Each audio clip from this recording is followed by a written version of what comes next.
Johann Weyer's De Praestigiis Dämonum, translated as On the Tricks of Demons, is a seminal 1563 work that challenged prevailing beliefs about witchcraft and demonology.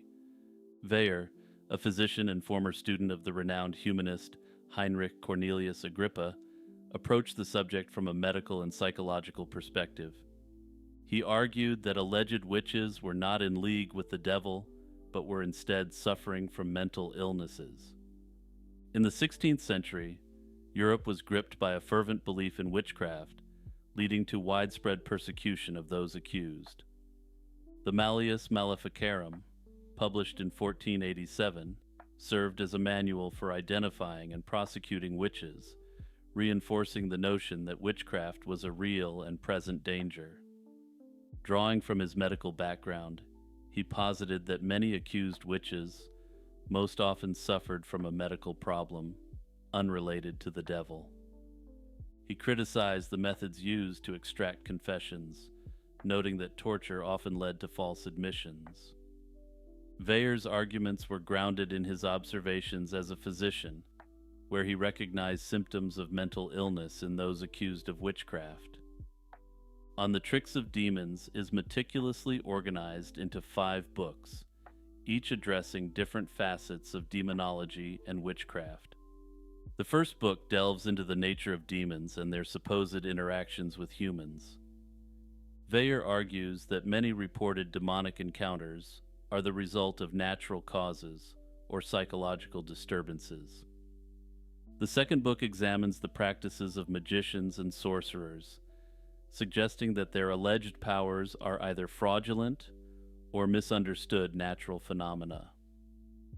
In the third book, Weyer discusses the various types of spirits and their classifications, drawing from earlier works, but often providing a more skeptical interpretation. The fourth book is particularly notable for its appendix, the Pseudo-Monarchia Daemonum, which lists demons and their supposed hierarchies. Weyer includes this not to endorse the information, but to expose the absurdity of such beliefs. Notably, despite this, the Pseudo-Monarchia Daemonum became a cornerstone of demonology in the early modern period. The final book addresses the treatment of those accused of witchcraft, advocating for compassion and medical care rather than punishment. Weyer's work was met with mixed reactions. While some contemporaries appreciated his rational approach, others criticized him for undermining the efforts to combat witchcraft. Some accused him of being in league with the devil, given that his work was seen as providing cover for individuals associated with witchcraft and who had even confessed to the offense. Demonic possession is a topic found within many occult traditions and refers to the belief that an external spirit or entity, often malevolent, takes control of an individual's body and mind. Throughout history, numerous cultures have recognized phenomena akin to demonic possession. In ancient Mesopotamia, for instance, ailments and psychological disturbances were frequently attributed to malevolent spirits. Similarly, in ancient Greece, the concept of daimones encompassed both benevolent and malevolent entities believed to influence human behavior. In medieval Europe, the Christian Church's interpretation of possession was predominantly demonic, leading to numerous exorcisms as well as witch hunts. Religious and occult traditions worldwide show remarkable similarities in signs and symptoms of demonic possession. One of the most commonly reported signs is unusual physical strength. Individuals believed to be possessed are said to exhibit strength that far exceeds their natural capacity. Cases from historical and contemporary accounts describe people, often of modest build, performing feats that would typically require far greater physical power. This phenomenon is especially unsettling for witnesses and is frequently interpreted as evidence of an external entity taking control of the body. Those who report witnessing such strength describe the event as something that defies normal human limitations, suggesting an unnatural influence at work. Another prominent sign of possession is an aversion to sacred objects. particularly religious symbols like crosses, holy water, or scripture. In numerous reports, possessed individuals display strong, even violent, reactions to these objects. This aversion is often accompanied by expressions of fear, aggression, or disgust, which are thought to be brought on by the entity inside the possessed. Possession cases sometimes feature instances where the affected individual speaks languages unknown to them.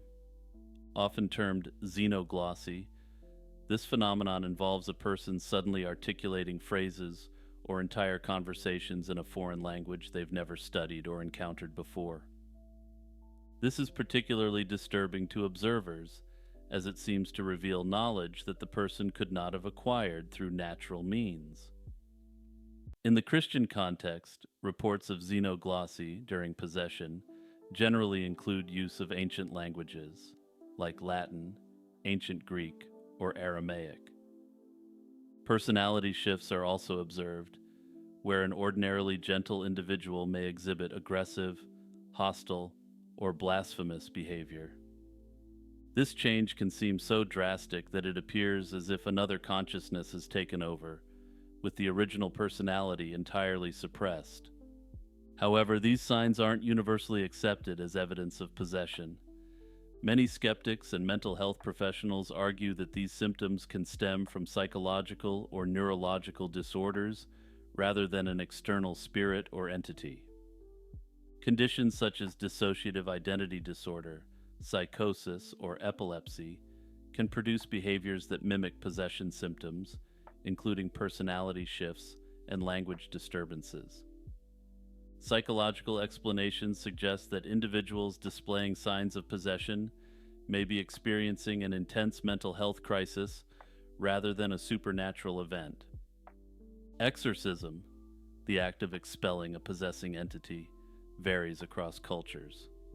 In Christian traditions, it generally involves invoking the name of Jesus Christ to command the demon to depart and citing passages where Jesus combated demonic entities spiritually.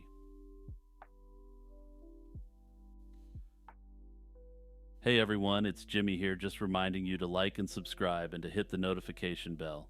If you're enjoying the vibe of the channel, come check out my Discord channel. We're now at over 160 members. And if you want to take it to the next level, check out the Patreon or the YouTube membership and support the channel for as little as $1 a month. Numerology, the study of the mystical significance of numbers, has roots reaching back thousands of years. This idea has evolved through ancient civilizations, with notable contributions from Greek, Egyptian, and Chinese cultures. Though viewed by some as pseudoscientific, the practice persists as a means of exploring identity, destiny, and universal truths. The origins of numerology can be traced to the early civilizations of Babylon and Egypt, where the symbolic significance of numbers was integrated into their respective belief systems. However, it was the ancient Greek philosopher and mathematician Pythagoras, around the 6th century BC, who is most often credited with founding modern Western numerological practices. Pythagoras is said to have believed that numbers constitute the essential building blocks of the universe, governing both physical forms and spiritual dimensions. His notion that everything is arranged according to number highlighted his belief that numbers contained fundamental truths about the world. Pythagoras and his followers, known as the Pythagoreans, focused on what they saw as the vibrational qualities of numbers, believing that numbers could reveal both individual and universal secrets. In Pythagorean numerology, each number from 1 to 9 carries specific characteristics. The number 1, for instance, symbolizes unity and creation, while 2 represents duality and balance. By examining a person's name or birth date, numerologists would reduce these numbers through a process called reduction to arrive at a single-digit core number. This final number was thought to reveal important aspects of a person's character and fate. The Greeks were not alone in their numerological interests. Similar ideas existed in other ancient cultures, including the Chinese, who developed their own system as part of the I Ching. In Chinese numerology, numbers also possess intrinsic meanings tied to yin and yang, and specific numbers were considered auspicious or inauspicious. For example, the number 8 is considered highly favorable because its pronunciation sounds like the word for wealth, whereas the number 4 is often avoided because it sounds like the word for death. In addition to ancient Chinese practices, the Jewish mystical tradition of Kabbalah, which dates back to the 1st century AD at least, incorporates numerology as a method for interpreting sacred texts. The system of gematria, a key part of Kabbalistic numerology, assigns numerical values to letters in the Hebrew alphabet, allowing practitioners to analyze texts and uncover hidden messages. For example, the Hebrew word for life has a numerical value of 18, making this number significant in Jewish tradition. Despite its widespread historical use, numerology lacks scientific validation and is often categorized alongside other metaphysical practices. Its adherents argue that the insights it offers are based on spiritual principles rather than empirical evidence, making it more akin to astrology or divination than hard science. Nevertheless, numerology's symbolic language continues to captivate individuals seeking a structured, meaningful approach to understanding their lives and purpose.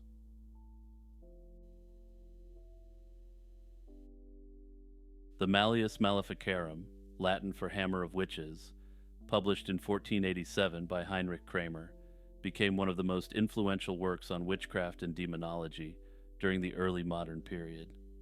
It played a central role in shaping European witch trials, solidifying legal and theological views on witchcraft, and providing a systematic approach to identifying and prosecuting suspected witches. Kramer's work, underpinned by papal endorsement, was particularly notable for intertwining folklore, legal procedure, and demonological theory to justify widespread persecution. Kramer's obsession with demonology arose from his failed attempts at prosecuting witches, particularly in the Tyrol region of the Holy Roman Empire. After his dismissal as insane and irrational by a local bishop, Kramer sought to restore his credibility.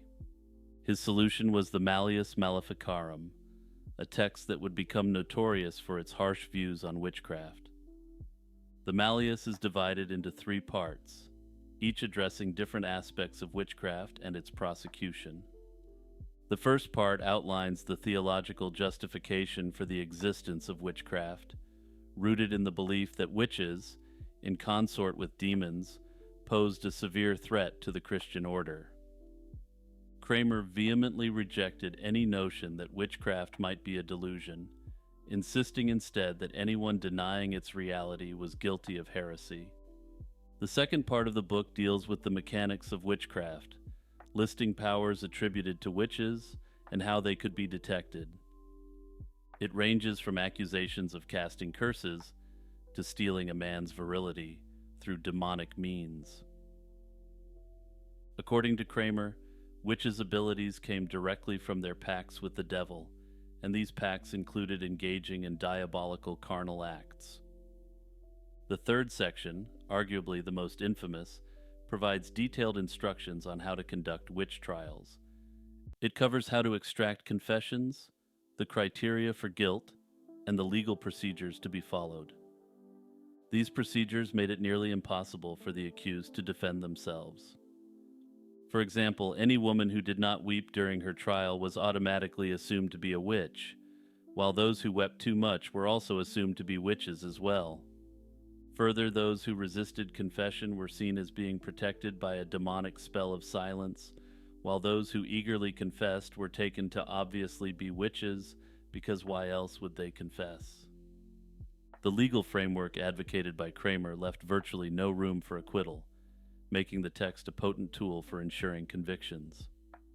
The Malleus Maleficarum had a profound impact on the witch hunts that followed, particularly in the Holy Roman Empire, where it was widely adopted by secular courts. Its influence spread across Europe, with approximately 30 editions printed between 1487 and 1669. The text was used by both Protestant and Catholic authorities, cementing its role as the go-to guide for witch hunters regardless of doctrinal differences. Despite its wide usage, the Malleus Maleficarum was not without controversy. Many scholars within the Church opposed it, and even during its publication, critics noted that it contradicted established Church doctrines. Further, the very odd legal procedures that were established alarmed many contemporary witch hunters who were concerned that the procedures were so strict that only a legitimate witch would be not guilty. Under this formulation, only someone employing the abilities of a demonic entity could thread the line required for acquittal, leading to the persecution of innocents and the release of witches. In recent years, TikTok has emerged as a significant platform for the dissemination and popularization of witchcraft practices. This phenomenon, often referred to as witch talk, has garnered substantial attention, with hashtags like #witchcraft and #witchtalk amassing millions of views. TikTok's unique algorithm promotes content allowing niche communities to flourish. For modern witches, the platform offers a space to share rituals, spells, and personal experiences, fostering a sense of community and accessibility. Users on WitchTalk share a variety of occult content germane to the interest of your average Gen Z witch. These include spell tutorials, where creators provide step-by-step guides on performing spells aimed at love, protection, and prosperity. These tutorials often include detailed instructions and demonstrations to assist viewers in practicing these rituals. Many videos also offer information on the properties and uses of different crystals. These educational posts help viewers understand how to incorporate crystals into their spiritual practices.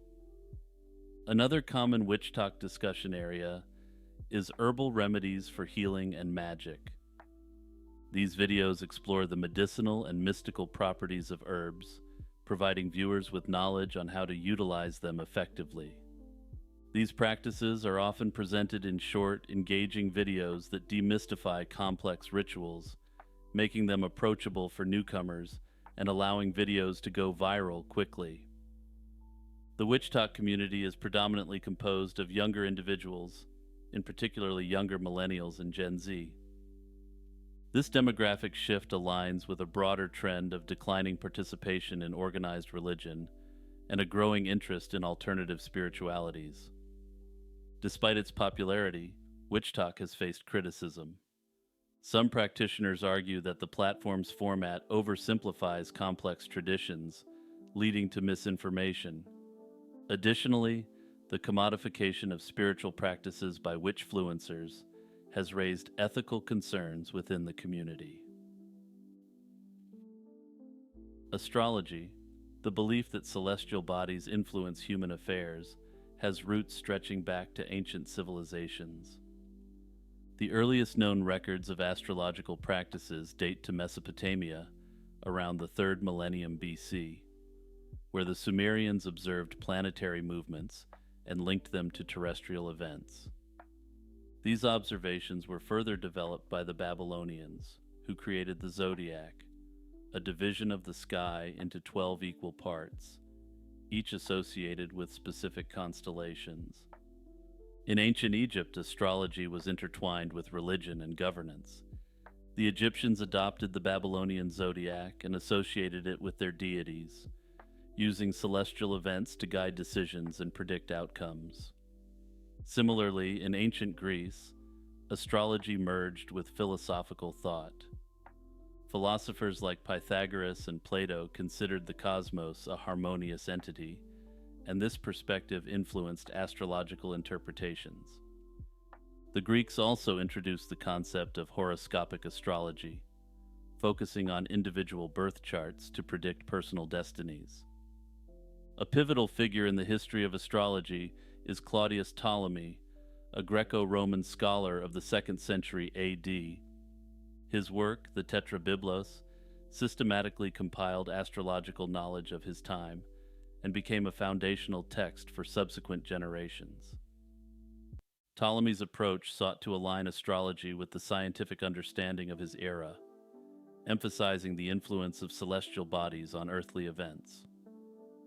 During the Islamic Golden Age, astrology experienced significant development.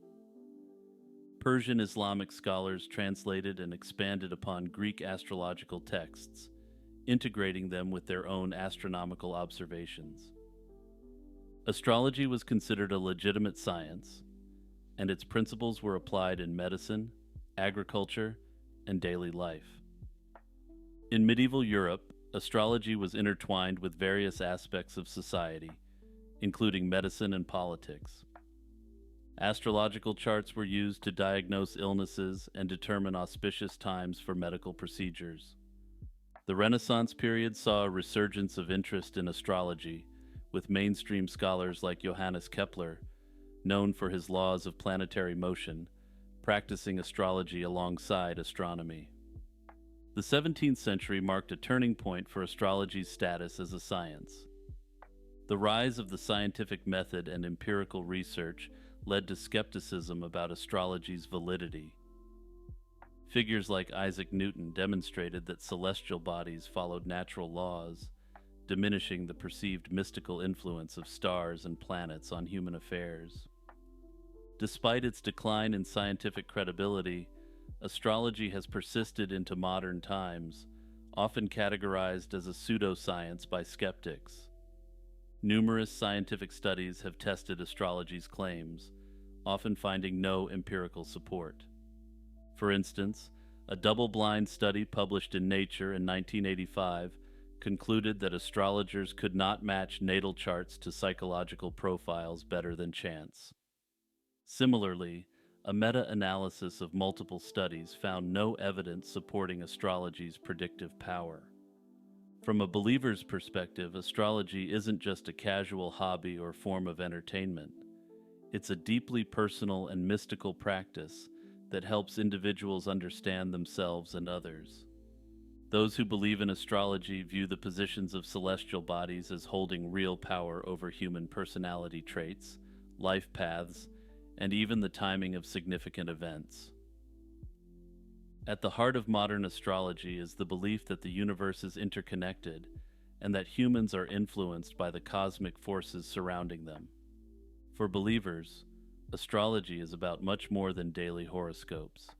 It's a tool for self-reflection, spiritual growth, and sometimes even guidance in decision-making. A core belief in astrology is that the planets and stars emit energies that interact with human beings. Believers often feel that these cosmic energies can affect moods, interactions, and personal growth. For instance, they see Mercury retrograde, a period when the planet appears to move backward in the sky, as a time prone to communication breakdowns, technology issues, and personal introspection. The idea that celestial bodies have specific energies resonates with many believers who feel these shifts palpably in their daily lives. The belief here isn't strictly scientific but experiential. Many astrologers and astrology followers claim they have felt, observed, and responded to these patterns over time. Furthermore, believers see birth charts as a cosmic blueprint that reveals an individual's strengths, weaknesses, and life purpose. The detailed nature of a natal chart, which maps planetary positions at the exact time and place of birth, offers insights that resonate on a psychological level. By interpreting their birth chart, they gain a sense of meaning and purpose that goes beyond the randomness of daily life. Let me know in the comments any personal experiences you've had with the predictive powers of astrology. An egregore is a concept in Western occultism referring to an autonomous psychic entity created by a collective group mind. These entities are sustained by the shared beliefs, rituals, and sacrifices of a group, ranging from small covens to entire nations. When an egregore receives sufficient sustenance, it can take on a life of its own, becoming an independent deity with powers its believers can use to further their own spiritual advancement. This concept has roots in ancient civilizations. In classical Greece and Rome, they were consciously called into being to watch over city-states. These entities were believed to influence the destiny of the communities that created them.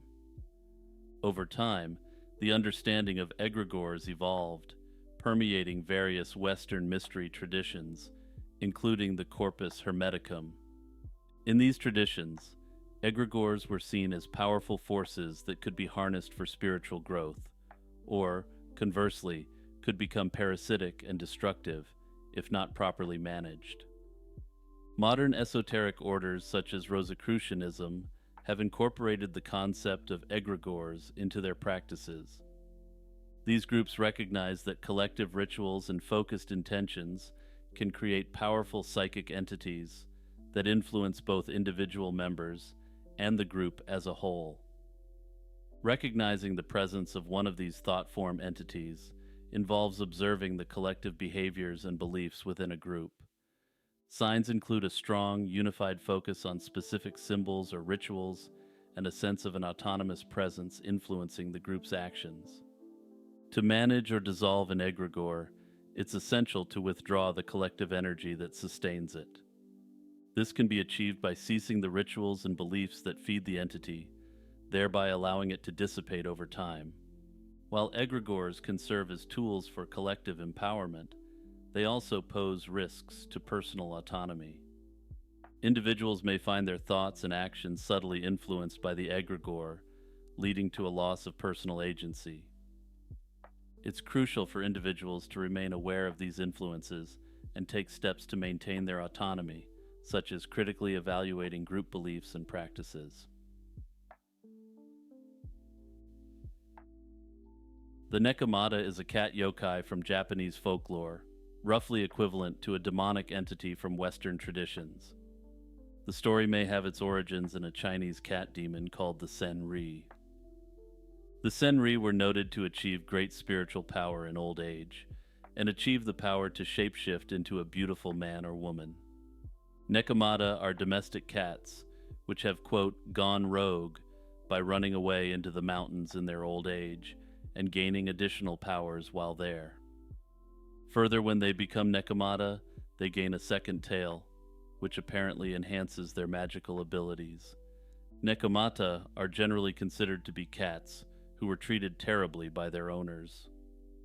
One account from the 18th century in Yamato Kaiki tells of a haunted house owned by a samurai, plagued by unexplainable disturbances. The source of the trouble was revealed to be the family's aged cat, which had transformed into a Nekomata. This tale, like many others, highlights the Nekomata's association with malevolent activities and their ability to bring about chaos. Nekomata are often confused with their more benevolent yokai counterparts, the Bakaneko, but they possess unique traits. While Bakaneko are mischievous and capable of shape-shifting, Nekomata are known for more sinister powers, such as necromancy, the ability to control the dead. This distinction makes the Nekomata particularly feared. Their malevolence is further illustrated by their ability to summon fires, a trait that has cemented their reputation as dangerous beings. Ancient folklore depicts these creatures as vengeful spirits, particularly targeting those who have wronged them. The older and more mistreated a cat is before its transformation, the more potent its powers as a Nekomata become. This has led to various superstitions, including the severing of cats' tails, to prevent their transformation into these dreaded yokai. Cultural depictions of Nekomata vary, with Edo period illustrations often showing them in human forms, particularly as older women. These Nekomata are often playing the shamisen, a detail that carries an ironic twist, considering that these instruments were traditionally made from cat skins. In modern times, the allure of Nekomata continues, transitioning from feared mythical beings to characters in manga, anime, and other forms of pop culture. LaVeyan Satanism, established by Anton Sandor LaVey in 1966, is a religious philosophy that emphasizes individualism, self-indulgence, and skepticism of traditional religion. LaVey founded the Church of Satan in San Francisco, marking the formal inception of this movement. His seminal work, The Satanic Bible, published in 1969, outlines the core tenets and rituals of LaVeyan Satanism. Some have characterized the movement as a parody of religion, or as Ayn Rand's philosophy repackaged and delivered with a more edgy overlay. Notably, this latter interpretation, while initially denied, was later confirmed by LaVey himself. Central to LaVeyan Satanism is the rejection of theistic beliefs. LaVey asserted that neither God nor Satan exists as supernatural entities. Instead, he viewed Satan as a symbol of human nature and the carnal aspects of life. This perspective positions LaVeyan Satanism as an atheistic philosophy that celebrates the self as the ultimate authority. The philosophy is encapsulated in several key principles which were laid out by LaVey, known as the 9 Satanic Statements. These declarations advocate for indulgence over abstinence, vital existence over spiritual pipe dreams, and vengeance over turning the other cheek. Despite its provocative imagery and rituals, LaVeyan Satanism does not involve the worship of Satan as a deity. Instead, it uses Satan as a metaphor for the inherent qualities of human nature, such as pride, individualism, and self-determination. This symbolic representation serves to challenge traditional religious norms and promote personal empowerment, according to proponents of the movement. Don't forget to check out the YouTube membership or the Patreon if you want to support my work further and access some exclusive videos. Remember to like and subscribe, and also click the share button and notification bell. Check out my other videos in this series by clicking the screen above, or check out my 11-hour unsolved mystery compilation.